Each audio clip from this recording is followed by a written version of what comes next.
Good evening and welcome to Sunset News on this Thursday evening. As always, we bring you news, community stories, sports, economics, and so much more. I am Glenora Shipura. Getting into the news tonight, the head of the Air Navigation Service, Hilma Leonard, gave a speech at the Namibia Civil Aviation Authority headquarters during the organization's award event. Let's have a look. We must vow here that we are going to maintain this to be the best in Africa. And if you look even at systems, when we implemented CATE, Namibia was the third country in Africa to implement CATE. It was only Morocco, Namibia, and South Africa. So when we say we are the best, don't underestimate yourself. Namibia is the best. We've got the best. And you worked so hard during the audit. Sleepless night. You have put in the effort, and this is the symbol of your effort. And Africa there is watching. You don't see yourself when you are doing well. To tell you the truth, you don't see yourself when you are doing well. But people there, they look, they see what you are doing, and they recognize you. And this is what is happening here today. We are being recognized because of our hard work, our commitment, and we continue to improve our service because we are not going to here. We need to go to 90 something, our EI. We must improve. We must address all our findings. We must address all our gaps and go to 90 something with our EI, please. In our next story, Ralph Schkomers, the Operational Readiness Manager for Osino Resources and Shenzhen International SD Gold, explains developments at the new gold mine outside Karibeb, flanked by Lisa Gawanas of the Ministry of Labor, who will assist in securing the about 350 workers who will be needed once the mine is built in at least 2 years from now. Augeto Greg, our in-house correspondent, was there and gave in this report. Let's have a full look at it. Good morning, ladies and gents. Welcome to the Twin Hills project for Osino Shenzhen. We are really very excited about this project, and the Twin Hills project got its name from those two hills that you see in the background there. That's actually where the first gold was found. But then later on, with a lot of geological work, geological drilling in this area, we found a much bigger deposit right behind you. And if we turn around, you can see this area where the drill rigs are drilling currently.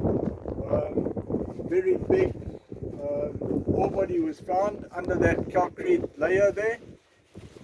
And as we speak, we're now going into the construction phase of this mine, which will take about 2 years to complete.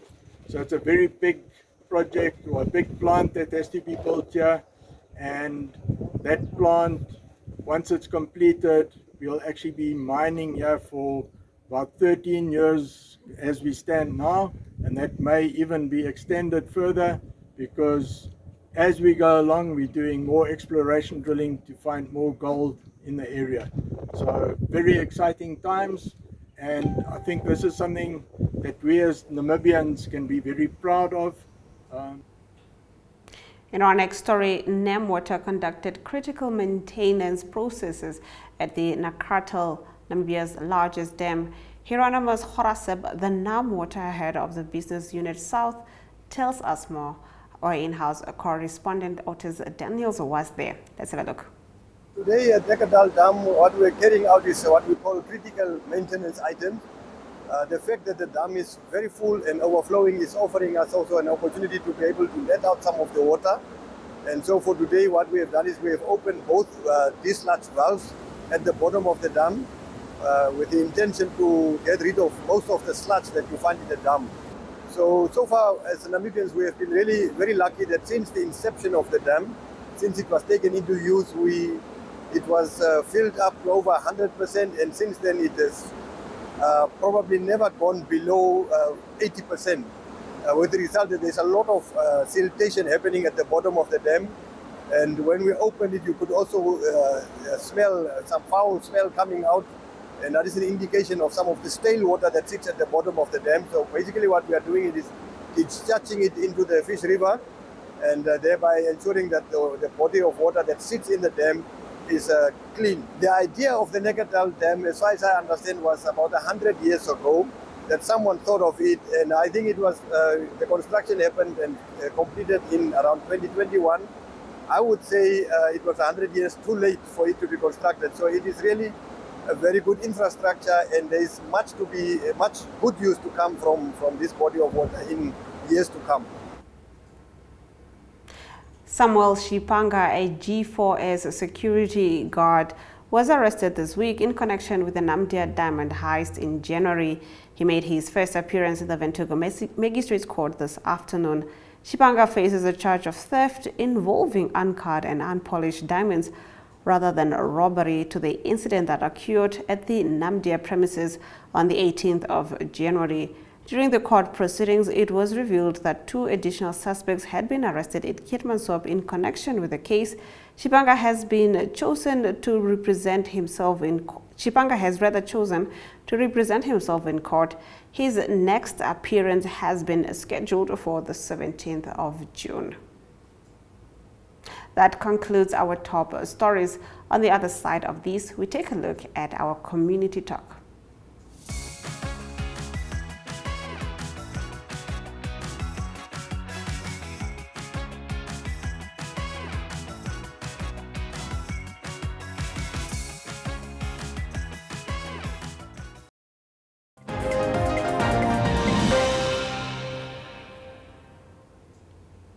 Nicholas, Richard, and Okongo resident expresses their concerns and frustration with OLC Properties and FNB Namibia after a controversial deal left residents under severe financial strain, paying off home loans for incomplete houses while still covering rent for their accommodations. Tuemo Haidula gave in this report. Let's have a full look at it. My name is Nicholas Richard. We are a group, and we bought a house with the FNB at the village council with a subsidy. And the problem that we are having right now is that we just want to hear how did the bank manage to finance the village council and register the houses on our names, and or which tactic do they use to register the bond of the unserviced land. Building our house is called OLC under Ms. Megameno Gideon, and the problem right now, we are not yet in those houses, and the land is not yet been serviced. To the government, or either the Minister of Urban, to tell us, or the village council itself to go in. And the bank itself, we just want to hear how did they even get a title of deed without on our putting our name on those lands, unserviced land at least, but. The Road Authority Chief Executive Officer Conrad Lutombi visited the flood-affected areas in northern regions to find solutions for roads which have been cut off.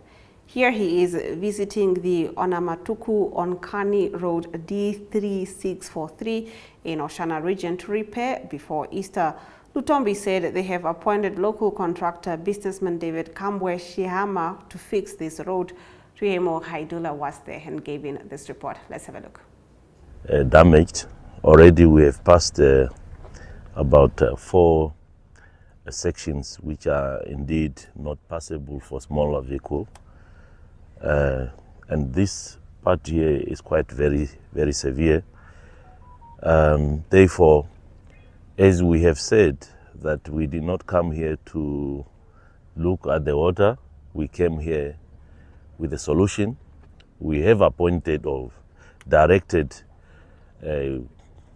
Kambwa, as he is operating within the proximity of this road, to deploy and start as soon as tomorrow, even Friday, Saturday already, so that towards the beginning of the Easter holiday, at least we can create accessibility moving forward. What we have noted here also, we have two balancing culverts from the beginning as well as here. So we take note that probably our design was not accurate here, because this balancing culvert should have been in the middle here where the water is really passing much. And these are some of the corrections which we are going to make, and that's why We'll head over to our economic news segment shortly. First, a quick ad break.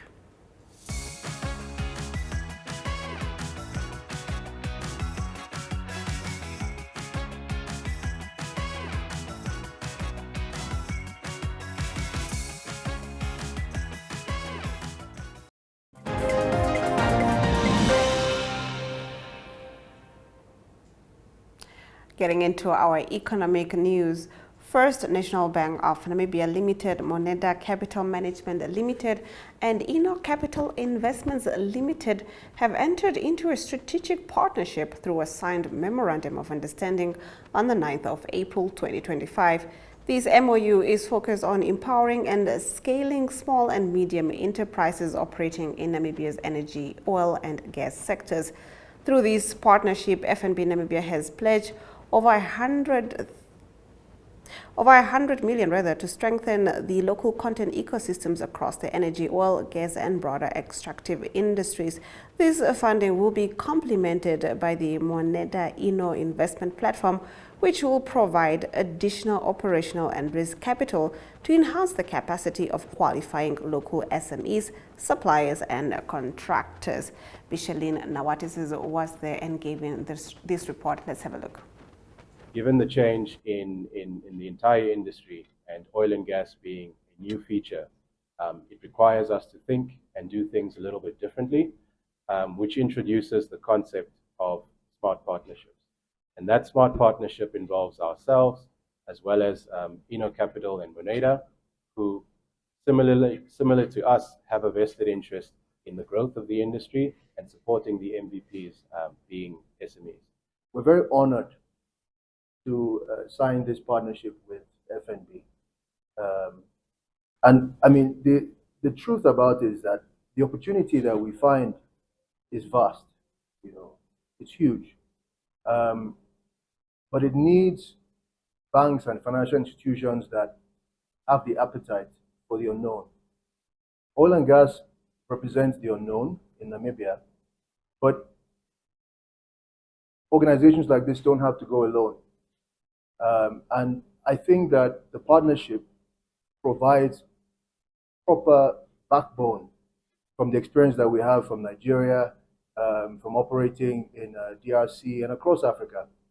We think that we can bring those expertise to Namibia and jumpstart SME financing, as opposed to moving at a slow pace.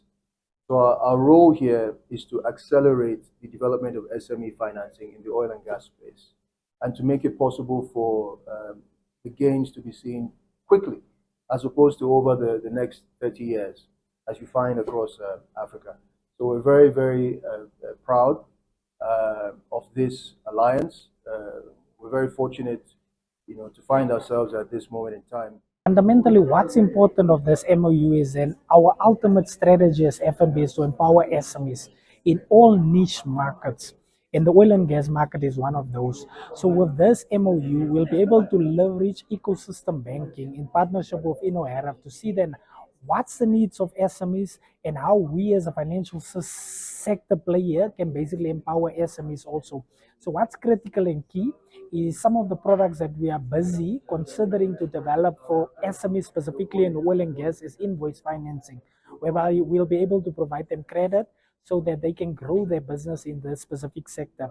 But besides that, we have existing products that are already available for SMEs to empower them also in terms of oil and gas. Like especially we're quite big on SME development and empowerment. Like on our app, we have, for instance, say, the SME business tool that empowers SMEs to upskill themselves from a business perspective then also. And fundamentally with other ecosystem players, financial literacy is one of the key ones. And then also in partnership with some of the regulators to see then how do we get their businesses registered then also. But coming back to oil and gas, what's more important then is for SMEs to have the awareness in terms of the opportunity in this industry. And that's what this MOU will provide to them ultimately. In our next economic story, the Namibia Grape Company handed over dividends amounting to $10 million to the National Youth Service, marking the first dividend payout since the NYS acquisition of the company in 2021. Let's now take a look at our financial indicators. The Namibian dollar trades against the British pound at 25.14, against the euro at 21.66, against the US dollar at 19.43, 2 Namibian dollars and 65 cents gets you 1 Chinese yuan. On the commodities market, gold went up while copper, platinum and Brent crude oil went down. Brent crude oil trading at 4.45%, going for $62.99 per barrel. We'll now dive into our international news. Stay with Sunset News.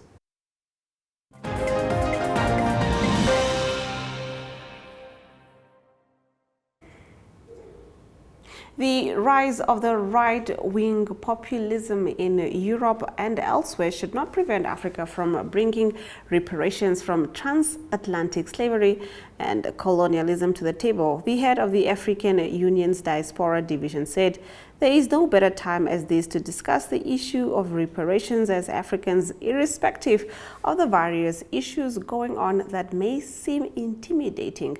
The official Angela Naafole Odai told Reuters in an interview. Others, including the president of the African island nation of Cape Verde, Jose Maria Nieves, previously said the growth of right-wing populism has made it difficult to hold a serious debate over reparations. Nieves said debating the issue in the public arena could potentially lead to more political polarization in European countries formerly involved in slavery and colonialism, such as Portugal, France, and Britain. While the issue of reparations has gained momentum worldwide, so has the backlash.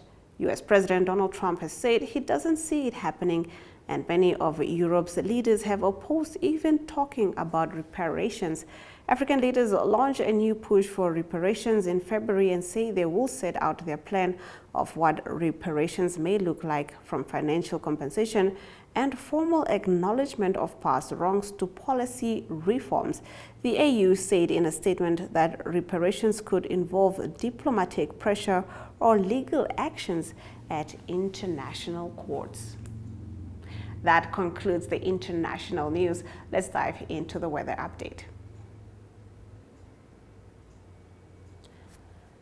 The capital city can expect sunny weather with a minimum of 15 and a maximum of 27 degrees Celsius, while Oshakati can expect partly cloudy conditions with a minimum of 20 and a maximum of 31 degrees Celsius.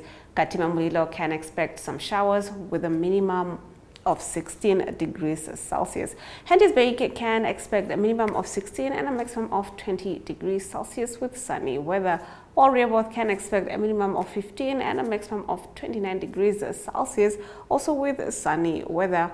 Ranjamund can expect a minimum of 15 and a maximum of 24 degrees Celsius, also with sunny weather. We'll now take a look at the world of sports, courtesy of Sports Wrap.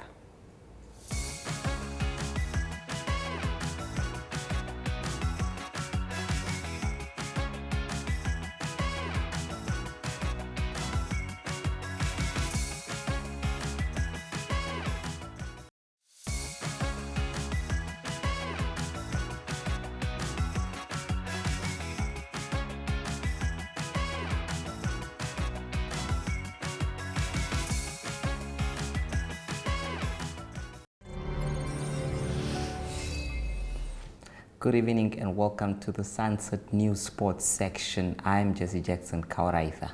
The 21-year-old sprinters Christine Boma and Beatrice Masilingi will compete at the World Athletics Continental Tour's Golden Bricks Inn for Botswana's capital Gaborone on Saturday, 12 April. Their coach Hank Botha has confirmed.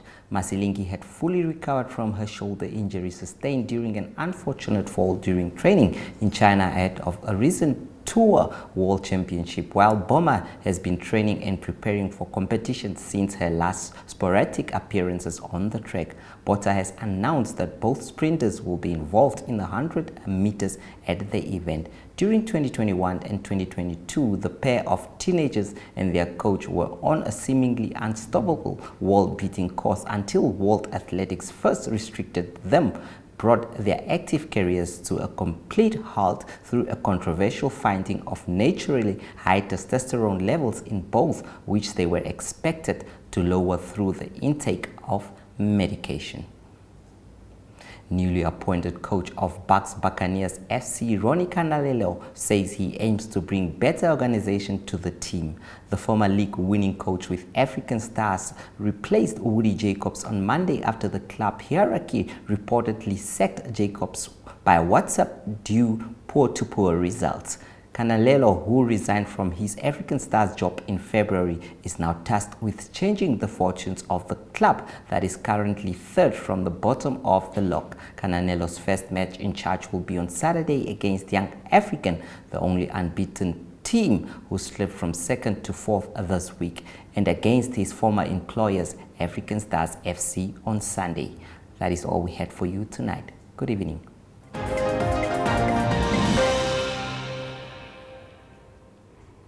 That was Jesse Jackson Kauraitha with the sports news. And on that note, we've come to the end of the broadcast. Thank you for tuning in and watching Sunset News all week, Monday to Thursday. Do catch us next week, same time, same place. From me, Glenora Shipura. Until next time.